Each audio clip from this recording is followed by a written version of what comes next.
Oi pessoal, hoje o 14 Minutos de Saúde vai entrevistar o Dr. Sérgio Falcão, que é médico do esporte.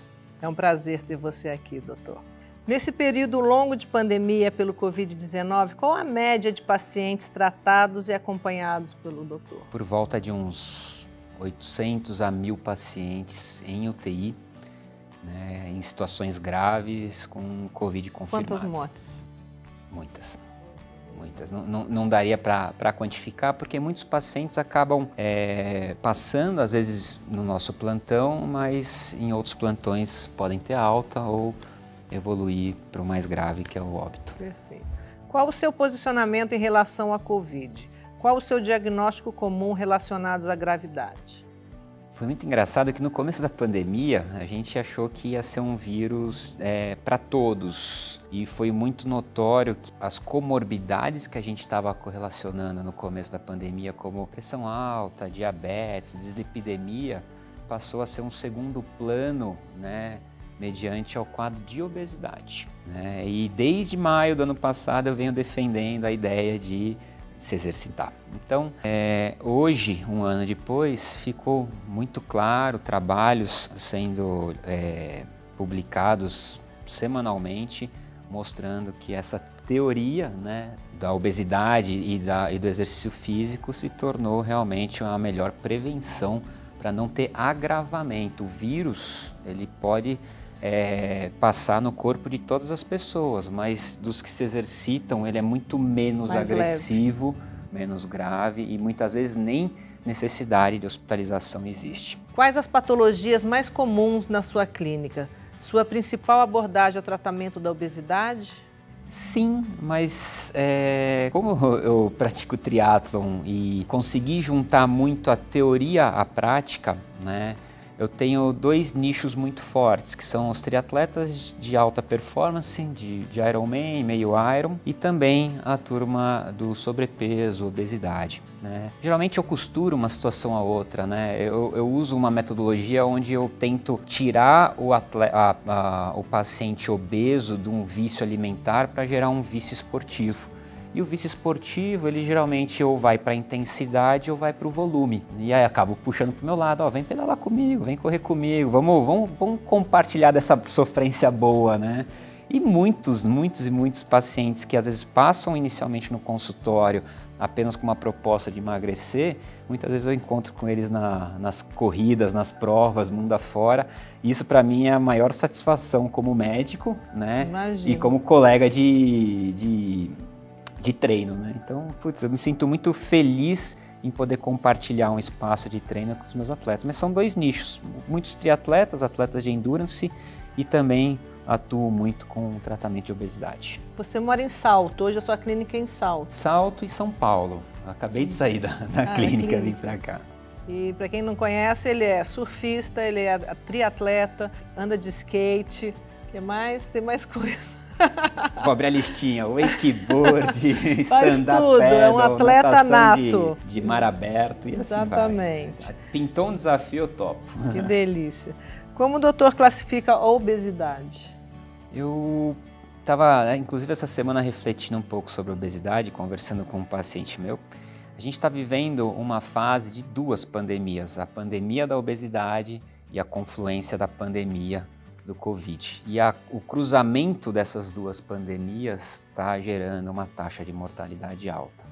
Então, a obesidade em si é um precursor de diversas doenças, e isso está vindo muito à tona, né? Estamos, infelizmente, perdendo muitos pacientes, né, que têm como um dos principais agravamentos a obesidade, que faz uma redução da capacidade aeróbica e tem um delta de tratamento mais reduzido. Então, muitas vezes não há tempo do metabolismo competir com o vírus, criar anticorpos ao vírus, e todas as reservas já se esgotaram. Então, a obesidade hoje, para mim, é a pior doença que existe. Com sua experiência de UTI, o doutor afirma que a obesidade está relacionada diretamente à gravidade do Covid nos casos de internação? Sem dúvida, principalmente na UTI.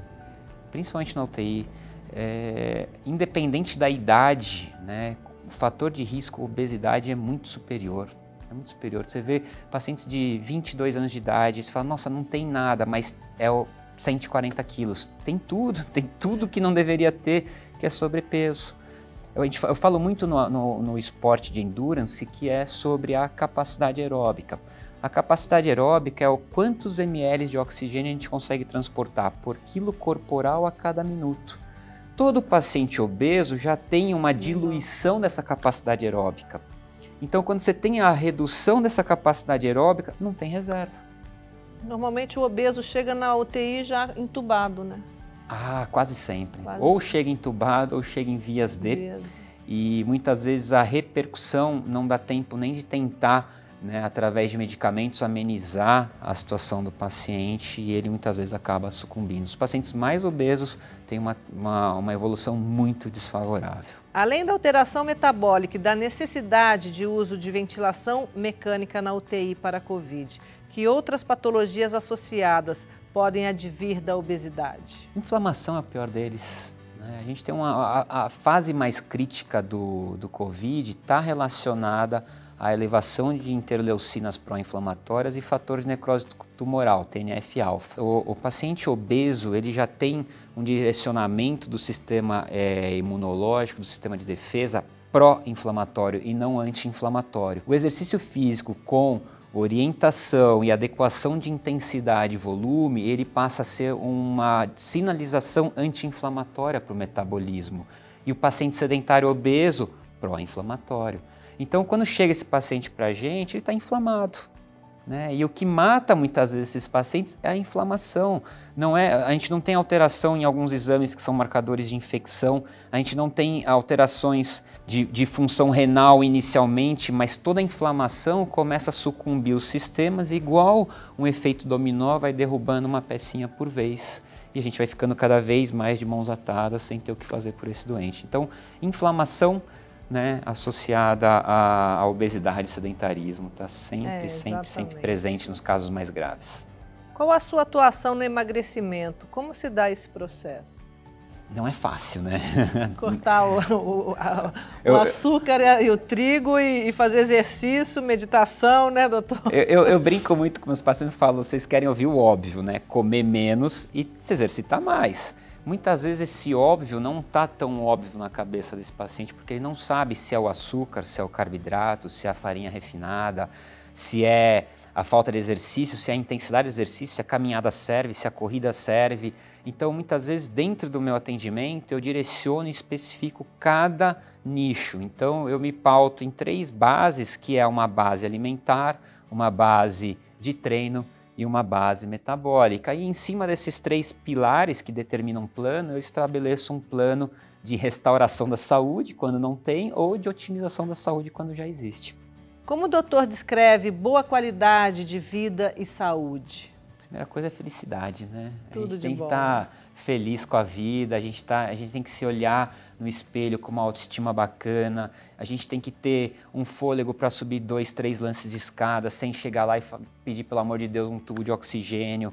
A gente tem que ter interação com os nossos filhos, com os nossos netos, com os nossos sobrinhos, né? E ter energia para poder brincar com eles e não terceirizar isso a um computador, a uma tela de iPad, assim vai.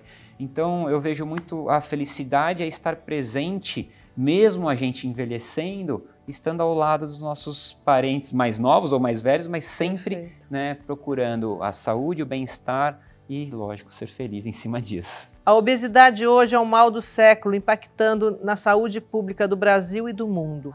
Na sua opinião, faltam campanhas educativas e mais orientação à população quanto à obesidade? Ao que o doutor atribui a essa realidade? Quem me segue na internet sabe que há muito tempo eu venho defendendo isso, né?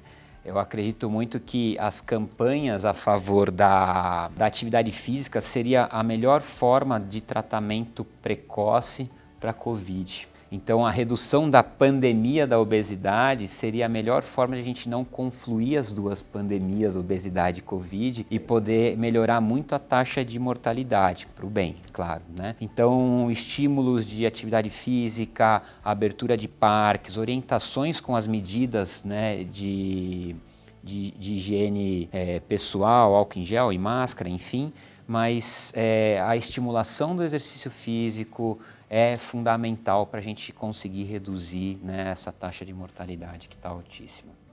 Qual a sua fórmula de sucesso para você ter salvado tanta gente do Covid, que eu já estou sabendo? Conta pra gente essa fórmula do sucesso. O que a gente tem que tomar, o que dá para fazer ou prevenir? Olha, como eu expliquei anteriormente, eu atuo com atletas de alta performance. Dentro do esporte de alta performance, inclusive no endurance, a gente procura muito o respeito do L2. O que é L2? É o limiar anaeróbico. É onde a gente tem um acúmulo de lactato maior do que o potencial de remoção. Então, a partir da hora que a gente se pauta, né, em respeitar o L2, respeitar o limiar anaeróbico desse paciente, assim como de um atleta, e poder suplementar esse paciente para ganhar ali um tiquinho de melhora e ir agregando melhoria de ação mitocondrial, melhoria de limiar anaeróbico, a gente está ganhando tempo. Como eu falei anteriormente, a doença é um fator de tempo, a gente precisa ganhar tempo para poder criar anticorpos e sobreviver à doença. Então, o uso muitas vezes de aminoácidos, o uso muitas vezes de tamponadores, né, de acidose metabólica, isso ajuda muito a ganhar tempo e o corpo vai fazendo a parte dele, que é produzir os anticorpos. Então, tem algumas artimanhas aí, mas sempre os casos são muito específicos, né? Depende da evolução de cada paciente. Chega algumas horas que a gente fica de mãos atadas mesmo com todos os recursos e começa, né, a perder ao invés de ganhar. Mas quando a gente tem a possibilidade de atuar com todas as armas, sem preconceitos, né, o tratamento fica gostoso, porque a gente pode até perder, mas a gente perdeu lutando do começo ao fim e sem preconceito. Pensando em medicina preventiva, qual a sua dica para quem nos assiste terem uma vida saudável? Vamos lá. Eu sigo muito um trabalho de Harvard que se exercitem 2h30 por semana no mínimo. Só nisso você já deixa de ser sedentário. A partir disso você começa a procurar a ter uma alimentação mais saudável. Redução de açúcar, redução de consumo de glúten, de laticínios, né, de embutidos. Procura abrir menos pacote e fazer mais feira. Isso aí já traz um ganho de saúde fantástico. Então, é uma conta, é uma matemática que não existe segredo, né? Coma melhor e menos, né? E se exercite mais. E gaste menos dinheiro, porque é bem mais fácil fazer feira do que supermercado. Muitos pacientes falam, pô, doutor, mas fazer dieta é caro. Eu falo, não é caro, faz jejum intermitente, é muito barato. Mais barato, é muito mais barato, né? Porque a indústria alimentícia, ela entendeu a ideia e a intenção da população de querer buscar mais saúde e criaram rótulos apelativos onde a gente compra achando que está arrasando na escolha como algo saudável e está trocando 6 por meia dúzia, continua adoecendo. E muitos deles me perguntam, mas doutor, não sei por que eu não emagreço. É óbvio, porque você não está comendo certo, você está se enganando. Exatamente. É comum isso acontecer. Que bom, doutor. Obrigada, é um prazer ter você aqui. É muito prazer estar aqui. Que bom.